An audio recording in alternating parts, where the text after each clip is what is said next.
Good morning. My name is Beth Morris, and I'm the Immigration Advisor and Assistant Director here at Duquesne University in the Center for Global Engagement.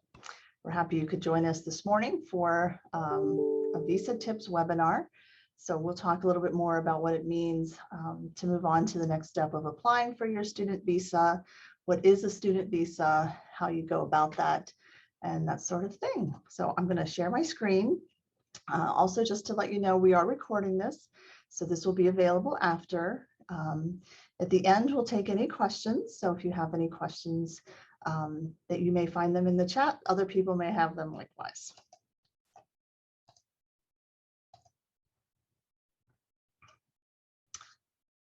Okay, so we'll talk a little bit today about applying for your F1 visa. Some of you may also be coming on a J1 visa, so we'll talk about that as well. Basically, the whole process of applying for it, tips on how to go about doing so, and really our recommendations on what to expect and how to be successful.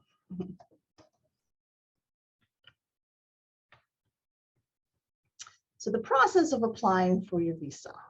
The first step, of course, is that you must be admitted to Duquesne University. So you receive admission, which is the process of applying, submitting all your documents, transcripts, maybe letters of recommendation, test scores. All of that has gone through the process and you are now accepted to Duquesne. So congratulations. We will work on issuing the immigration documents that come with that, which we'll talk about in a moment. Once the documents are issued, so for an F1 visa, it would be an I-20 document.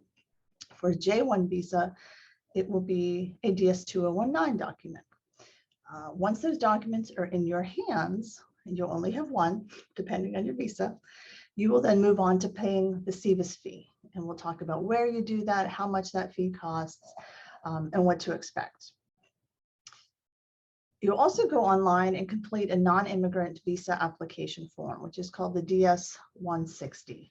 That is actually once you really is you're beginning to start the process of applying for the visa. There's also a separate fee, a visa application processing fee that the site will explain to you that you'll also have to pay. That is separate and different from the SEVIS I-901 fee. So be aware that there are two fees that will be associated with applying for your visa. Through the website, when you submit the application and the processing fee, you will be able to work towards scheduling your interview. Now, right now, because of COVID, we know there's a lot of issues, a lot of delays.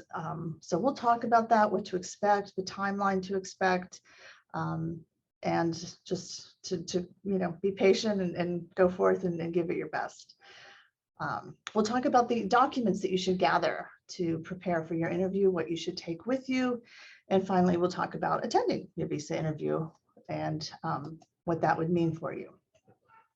So for the process of receiving admission to Duquesne, we will typically email you a little welcome packet that would include a brochure with your next steps on what to do now that you've been accepted and now that you have an I-20 or a DS-2019. The form we're using here that you can see as our example is an I-20 form. This, as you can see from the top corner, would allow you to apply for an F1 student visa.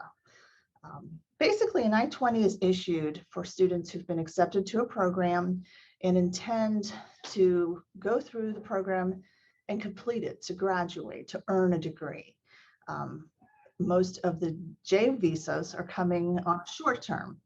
And on the short-term visa, you're coming basically as an exchange, perhaps. You're not really completing a degree here at Duquesne. And so that's one of the reasons the forms are different. For an I-20, F1, you're coming here to earn a degree. And you'll see in the red circles the different important information listed. The top circle has the SEVIS ID number. Usually, almost always starts with the letter N and followed by a good number of digits. Secondly, down, you'll see the school code, the approval date. That code is specific to Duquesne University. It's indicated there. It will be a question asked usually when you're filing your for your visa application and your visa interview. And the third, the biggest circle, you'll see lists your program start date and end date. And those will also be important. We'll talk about that in a little bit too. It is very likely, so keep this in mind, that consulates and embassies worldwide will try to issue visa appointments to those whose program start dates are the soonest. So for example, if you're applying for a visa to start in August of 2020, you may not be able to get a visa appointment as soon as someone perhaps who's starting in January of 2022. So you'll see those three things: visa ID, the school code, and your program start date. Paying the SEVIS fee. We have the website listed here. This is through the US government, State Department. There's a one-time fee for each of your documents. So if it's an F1 visa and the I-20, the fee is $350. You'll pay that one time through this website. If you're applying for a J visa with a DS-2019 document, the fee is $220.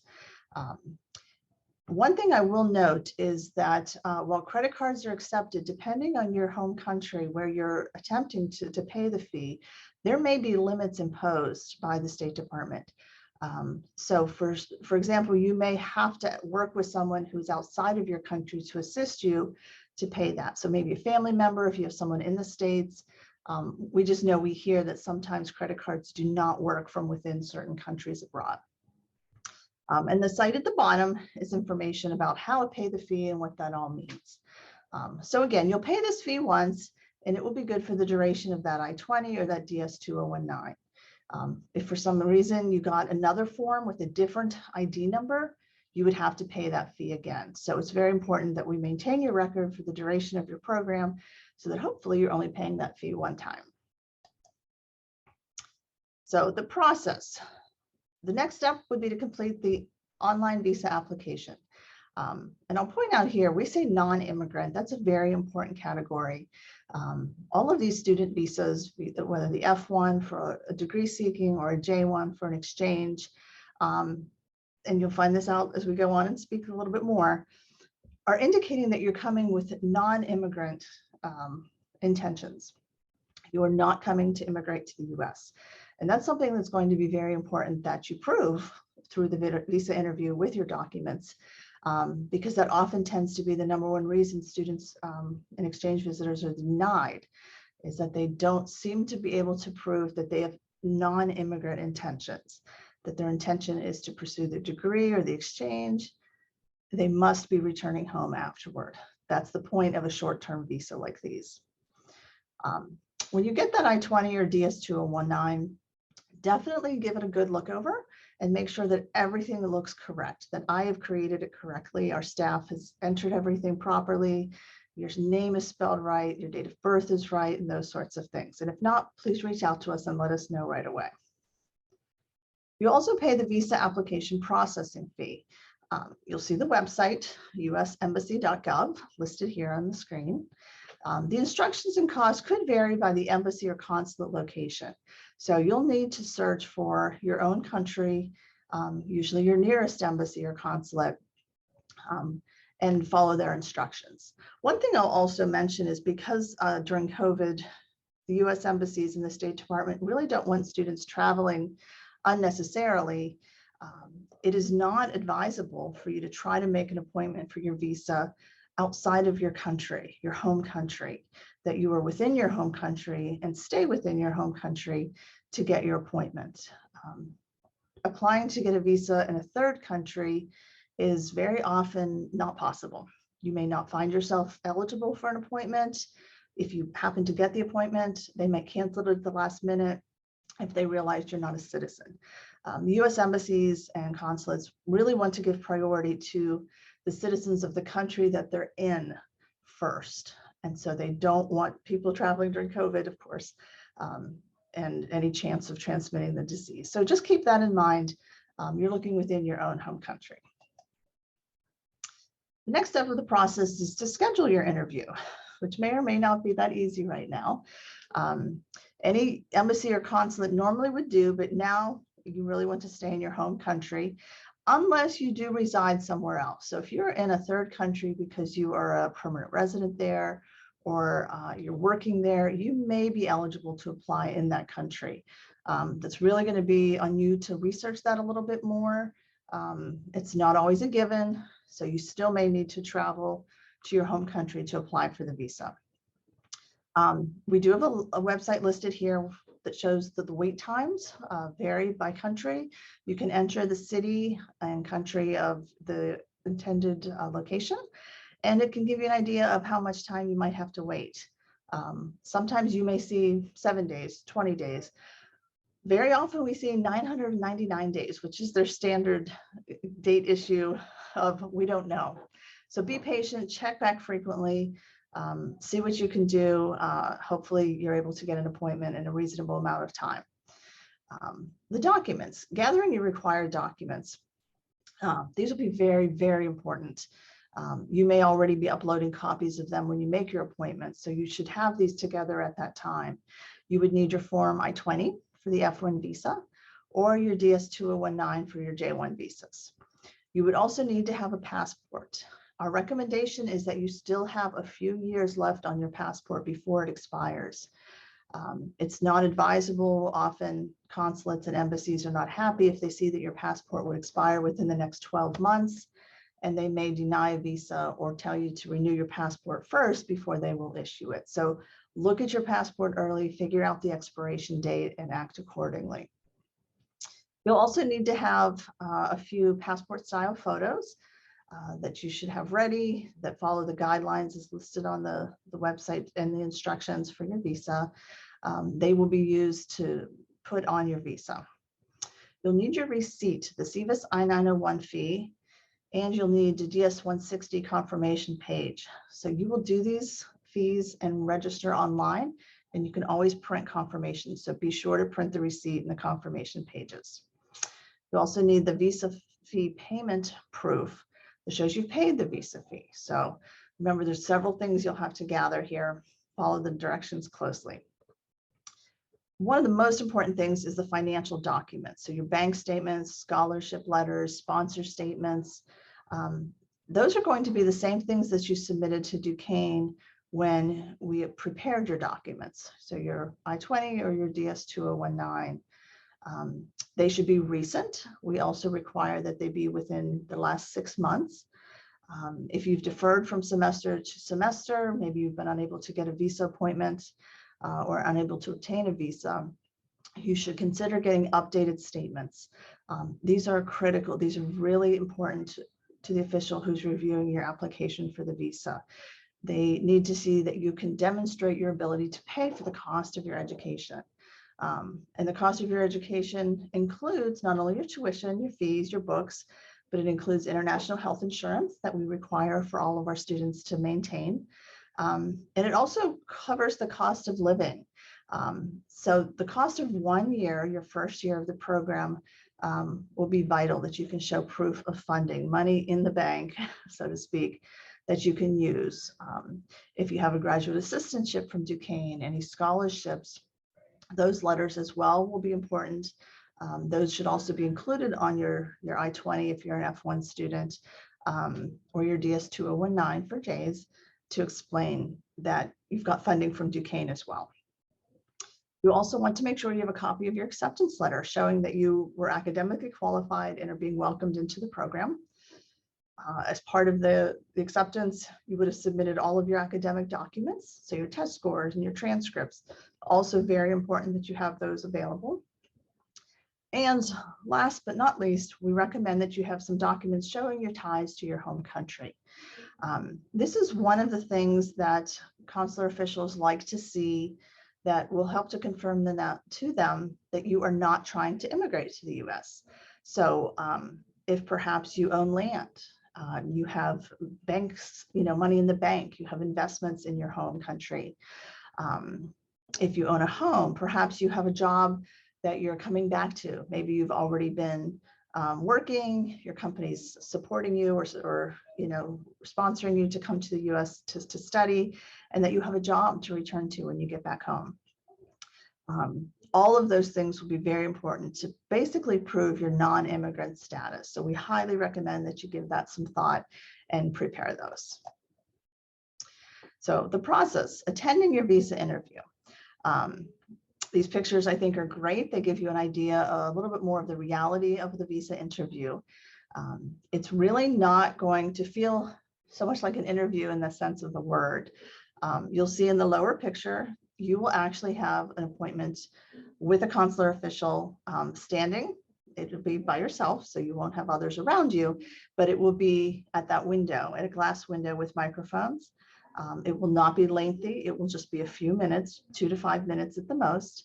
And that person will have that amount of time to meet you, look at your documents, ask you questions, and determine, do they think you're qualified and everything is in order, everything is legitimate, that they should award you the visa to study in the US. Expect that the interview will be conducted most likely in English. One of the conditions for the programs is that you have an English proficiency. So unless you are coming in to study in a pathway, a gateway, or an English language program, you should be sure that you're comfortable with conducting it in English. So if that means practicing with someone, I would say, do that sort of thing. The officer will ask you questions. Your goal is to basically answer the questions and produce documents. That's really all. They're going to ask and you're going to answer. It's not so much that you will be asking questions or you'll get a chance to pursue things that you're wondering about. Let them do the interview and just simply answer their questions. The types of questions that they may ask. They will likely want to know about your study plans. What made you choose Duquesne? What is your academic capability? More so probably that would apply on the graduate level if you're moving on to higher degrees, a master's or a doctorate. They're going to maybe ask about your financial status. If you're sponsoring yourself because you've been working and you have money in the bank, be able to explain how you earned that money, what your job was, how long you worked. They may ask you about your graduation plans, post-graduation plans, what you plan to do. You do not want to be able to say, I plan to return, or I plan to stay in the US and not return. You want to go back home. So your post-graduation plans, you really want to be able to say, I'm returning home, because this is a non-immigrant visa. And again, that's one of the most important things they're going to look for. They may ask about your family and your background, just general questions. One of the things we hear a lot is, do you have other relatives in the United States already? If so, what are they doing? Do they have a green card? They want to see and try to gauge if that is your intention as well. Questions about the study plans. Specifically, what is your major? They want to know, do you know how long your degree program is, how long it would take you to complete? They may ask you some questions about what you already know about your field of study to make sure that it's a real intention, that you have a background in the field, that you can answer just some simple questions about your field of study. They may ask why you're planning to continue your education, and they may ask how the study program relates to your past work or studies. And again, those two mostly can go along the lines of graduate studies, but could be entered on at any level of study. The questions may center around your choice of school. Why did you choose Duquesne University? And you can see we wrote there Duquesne. That is how it's pronounced. A lot of people do not know how to say our name. And it could be the case that the consular officials don't either. It's a French word, so Duquesne University. They may ask, how many universities did you apply to? To how many were you accepted and admitted? How many universities rejected you? They may ask you if you know your professors at Duquesne, and if so, what are their names? That's probably a little less likely you would know the answer, but for some programs, especially graduate level, the program directors are often involved in your acceptance, and you'll see their name on your acceptance letter. They may ask you what city Duquesne is located in and what state, so that see if you have an understanding of where you're actually going. So we are located in Pittsburgh, the city of Pittsburgh, and the state is Pennsylvania, in case you don't know. Questions that might center around your academic capability. What are your test scores? Did you take the GRE, the GMAT, the TOEFL, the IELTS? Again, we recommend that you have those test scores with you and you can present them if asked. Those will be used in evaluating your readiness to be accepted. So they'll be a big part of your program, not only for your acceptance, but perhaps even during your visa interview. They may ask about your previous GPA in high school or in university work. Again, you've got a transcript, so not only can you answer the question, you can present the transcript as support. They may ask, what do you know about schools in the US? They are different. That's one thing we can say is we hear from students that, who did a little bit of homework to understand, well, what makes the educational system a little different may help students to transition better to studies. So, do a little bit of homework and see what you can find out. They could ask you, how will you manage the cultural and educational differences in the US? Again, something to look into so you feel comfortable answering those questions. They may ask to see your high school or your college diploma. And they may ask, how good is your English? So being able to answer and say, I've studied English since I was young, or it's my second language, or I've studied it for 3 years. Be honest, but they may want to know, why did you study English? Did you always have intentions maybe of studying in the US or in another US English-speaking country like the US? Interview questions could center around your financial status. Again, this is a big part of your document, especially here, we'll show it on the I-20. Who is going to sponsor your education? What is your sponsor's occupation? Maybe what is their monthly or their annual income? If it's yourself, those are easy to answer. If it's a parent or a relative or an organization, again, be aware of it, be comfortable and be familiar enough to be able to answer these questions. They may ask you how much it costs to attend Duquesne University. That's listed on your I-20 or your DS-2019. They may ask if you were offered a scholarship. And a very important thing, they may ask you about the exchange rate between your local currency and the US dollar. That is very important to know. Understand the difference between how far your currency might go and how limited it might be compared to the cost of living here in the US. So do some homework there as well. They may ask to see the copy of your bank statements. Again, we recommend they be less than 6 months old. They may ask to see your tax returns for your home country to understand how much money maybe you have left after taxes. Questions that center around your graduation and post-graduation plans. Do you know what you want to do? Do you have a job offer in your home country? Do you plan on returning home for that? Do you plan on returning back to your family? Do you plan on coming back because you have the experience to move ahead in your field? That's what the whole purpose of your education was, to get a higher degree so that you can get a promotion. All of those things will be very important. So think about how you would use the skills and the knowledge in your degree to return home and to move ahead in your career. Specific questions may come about your family, especially if your parents are involved in funding and sponsoring the cost of your education. What do your parents do? Are they both working? Are they retired? What is their income? Where do your parents live? How many siblings do you have? And again, as I said before, do you have any relatives in the US? That is a very big question that we know is asked a lot in visa interviews. So be prepared to answer. If you do have relatives, answer honestly. Try to find out a little bit more if you don't know already, why they're here, where they are in the US. Are they in Pittsburgh or are they far away? Those questions so that you have an understanding. If you plan to rely on them for support, are they going to be hosting you? Maybe you'll be living with them and those sorts of things. So definitely find out some answers so you're prepared. And overall general questions for the interviews could center around, well, why did you want to study in the US? Why not another English-speaking country like the United Kingdom or Australia? Why not stay and study in your home country?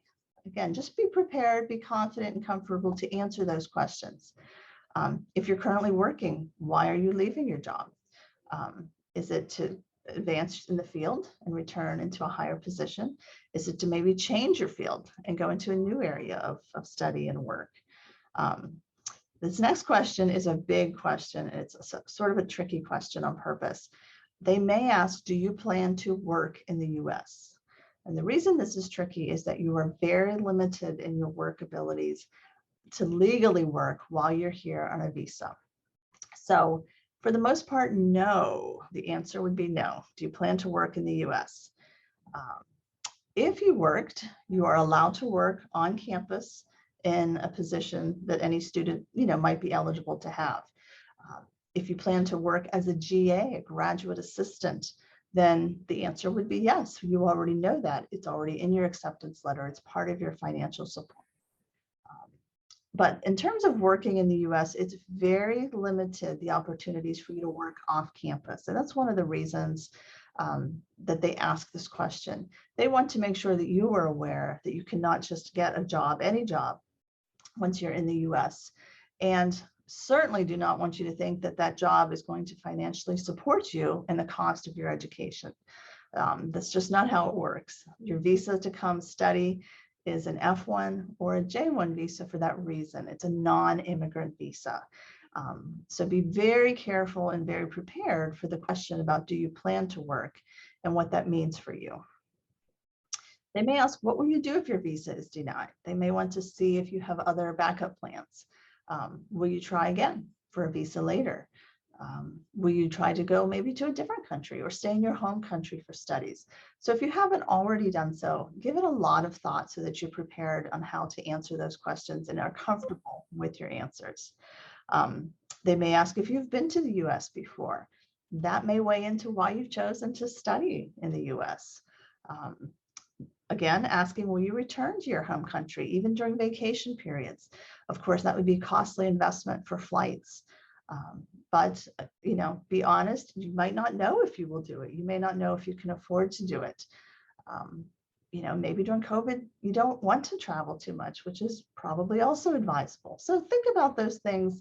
They're basic, but very important questions that you're comfortable with answering. So if your visa was approved, you'll see here, this is a photo of what a visa would look like. The visa is a sticker placed inside your passport. The photo that you've submitted is used for the photo on the visa. And you'll see a couple things circled that will show what the important parts of that visa are. It will be issued in your name. It'll have an expiration date. And it may indicate if you're looking at the screen here, the circle that says entries on the leftmost with an M, that stands for multiple entries. That's ideal. That is what you want, so that you could come and go over the US border throughout the length of the valid period of your visa and your I-20. And those will work together.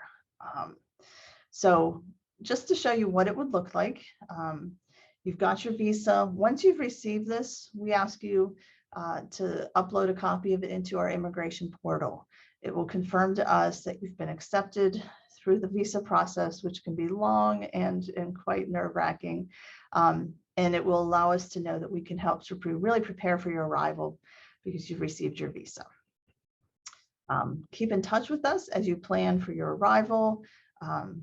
In terms of arrival dates, for example, if you're coming, you can come no more than 30 days before the program start date. So if you were coming in January of 2022, you could arrive as early as the 7th of December of this year, 2021. If you're coming to start for the fall of 2022 in August, you could come 30 days early and arrive as early as July 13th of 2022. That's to allow you some time, especially if you're looking for an apartment, if a place to live, to get settled. You don't have to come that early, but it is a possibility that you could come up to 30 days early. What if your visa is denied?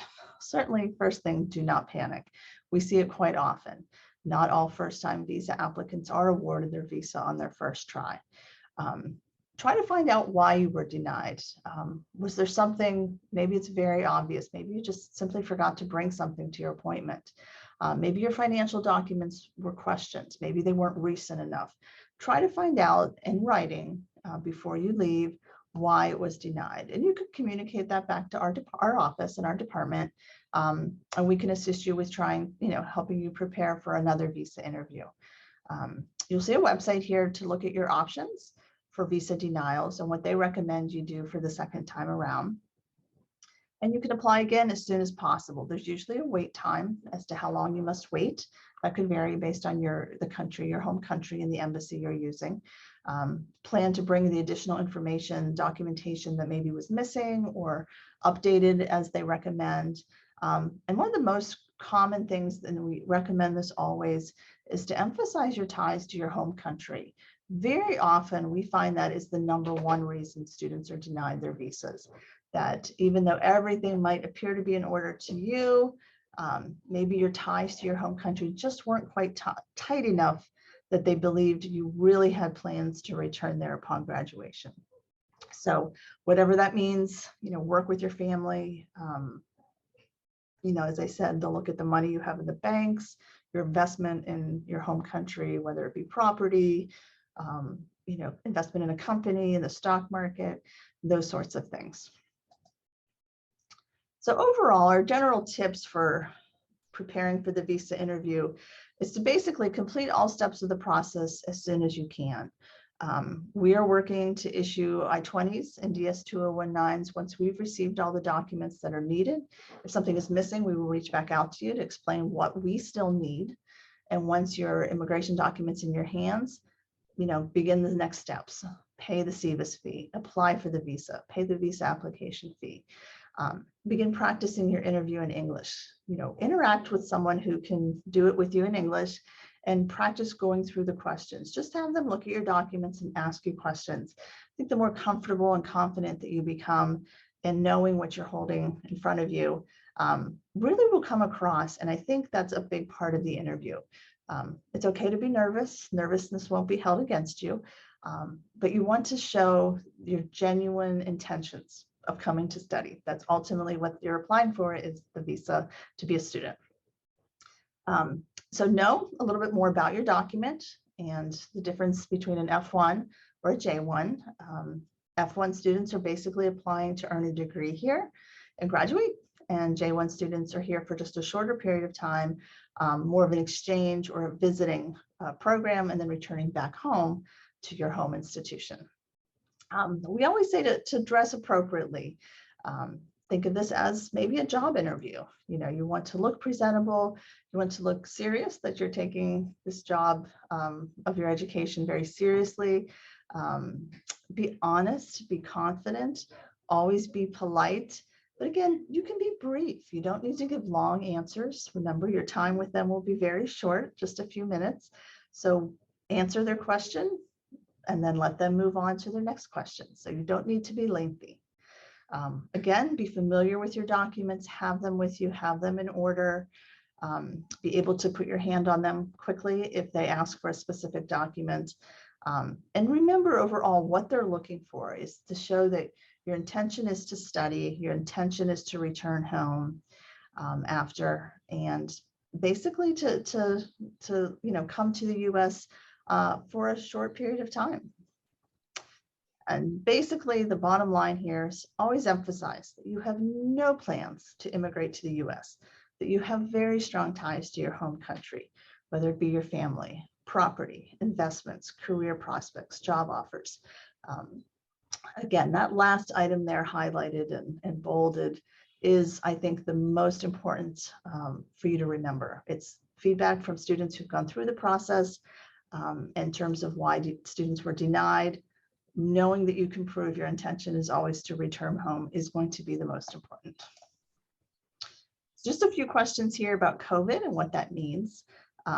What if your country's on lockdown, including banks? How can you get financial documents?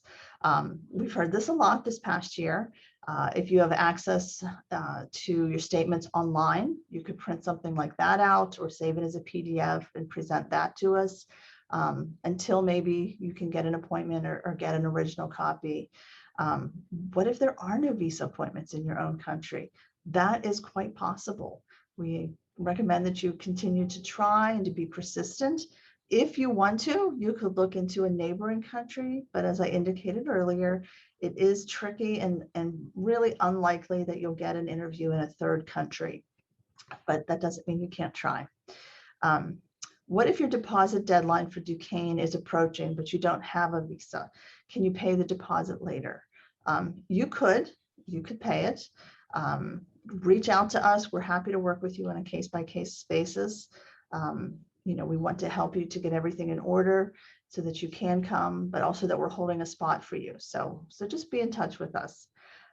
What if I can't arrive in time for the start of classes because of visa problems? We've seen this a lot this past year.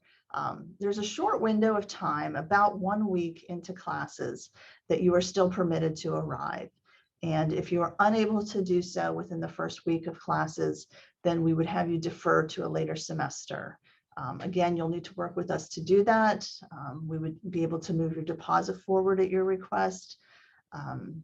So just keep that in mind. We're happy to try and issue updated documents for a future semester so that you could try for a later arrival. But really 1 week is the longest that we would advise and allow you to arrive, because you just miss too much coursework and it becomes much too difficult to try and catch up. So our planning this year for the 21 and through all of 22, we have in-person classes. We have returned to full in-person classes beginning this fall semester. We do not have online options for students to begin and then arrive later. So you really need to be here for in-person studies at the beginning of the semester.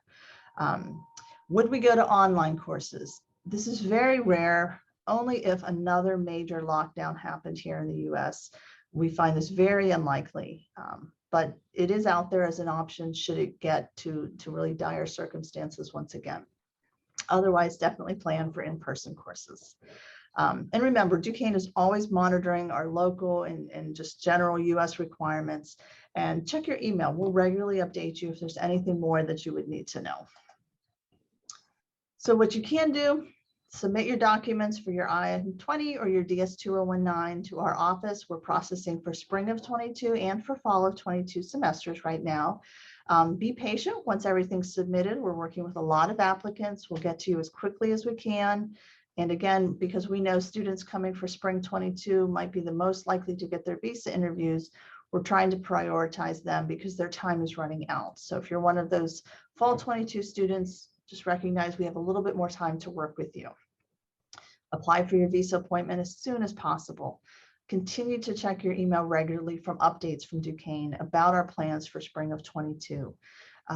We will plan to have orientation sessions here on campus, but we're still scheduling and planning for all of that. So just keep abreast of what we can update you with over the next few months.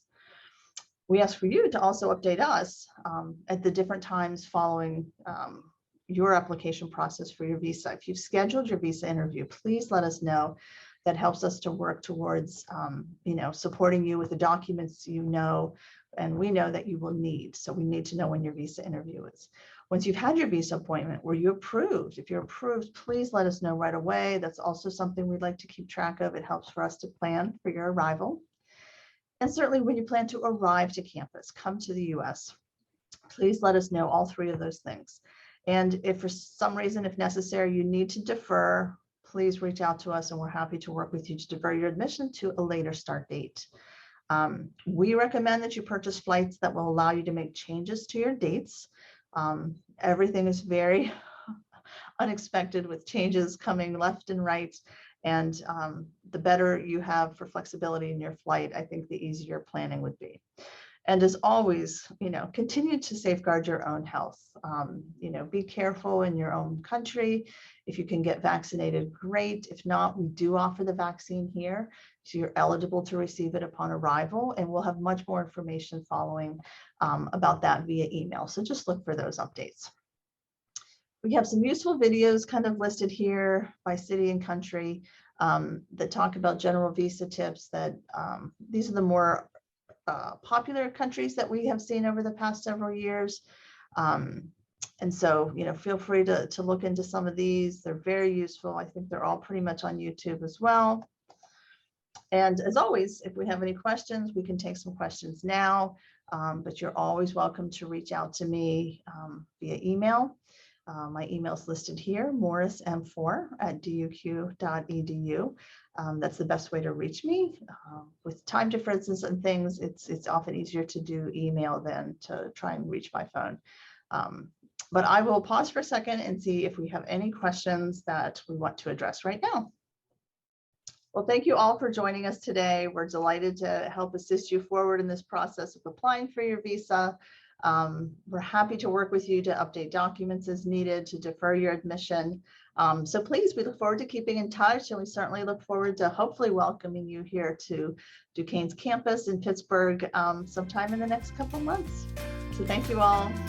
Bye-bye.